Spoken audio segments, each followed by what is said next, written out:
उनके मन में एक प्रतिस्पर्धा का भाव आ गया। बोले ठाकुर जी मुझसे आगे निकल गए भक्ति में, ये मेरे इतने बड़े भक्त हो गए और मैं पीछे रह गया। बात तो तब बनती जब देवता इस बात पर भी प्रसन्नता जाहिर करते कि मैं भी इनका बहुत बड़ा भक्त हूं, मुझसे बड़ा भक्त कोई नहीं है। ये बात यदि कहते तो मेरे मन को शांति मिलती, परंतु ठाकुर जी मुझसे आगे निकल गए, मैं पीछे रह गया भक्ति में। ये एक प्रेम भरी प्रतिस्पर्धा आ गई महादेव के मन में। अब महादेव शांति रहते हैं, वैसे भी शांत रहते हैं, पर बहुत ही शांत हो गए, प्रशांत हो गए। कुछ बोलते नहीं, कुछ कहते नहीं, कभी हंसते नहीं, कभी कुछ करते नहीं, बस नेत्रों से अविरल अश्रुधार गिरती रहती है, भाव निमग्न। सती इस रूप को देखती थी। सती ने कई बार प्रयास किया महादेव से पूछने का, पर महादेव अपना क्षोभ कैसे बताएं सती को।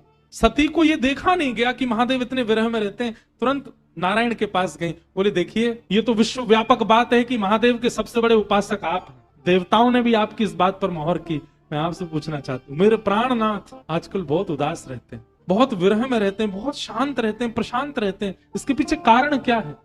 ठाकुर जी बोले और कोई कारण नहीं है, जब से देवताओं ने हमको सबसे बड़ा भक्त बता दिया, क्योंकि हमने अपना अंग ही अर्पित कर दिया उनके चरणों में, तब से महादेव के मन में ये बात आ गई है कि हम ज्यादा बड़े भक्त हो गए और वो छोटे रह गए हमसे। उनको इस बात का कष्ट है कि मैं बड़ा भक्त क्यों बन गया, वो क्यों नहीं बने, और मुझसे श्रेष्ठ भक्त वो बन जाएं। इसकी पीड़ा में वो रहते हैं। अब मैं तो नेत्र अर्पित कर चुका हूं, महादेव मन में विचार करते हैं अंग अर्पित करूंगा तो देखी दिखाई बात मानी जाएगी कि ओहो नारायण ने किया तो उनकी देखा देखी इन्होंने भी कर दिया। अपनी प्रिय कौन सी वस्तु अर्पित करूं, इसी चिंता में वो रहते हैं। सती ने मन में विचार किया, महादेव की सबसे प्रिय मैं हूं, यदि आपकी भक्ति के लिए वो मेरा त्याग कर दें तो कहीं ना कहीं आपसे भी श्रेष्ठ भक्त वो हो जाएंगे और महादेव प्रसन्न हो जाएंगे। और यदि इस योजना को हम सफल करा दें तो मेरे प्राणनाथ सदा के लिए प्रसन्न रहेंगे।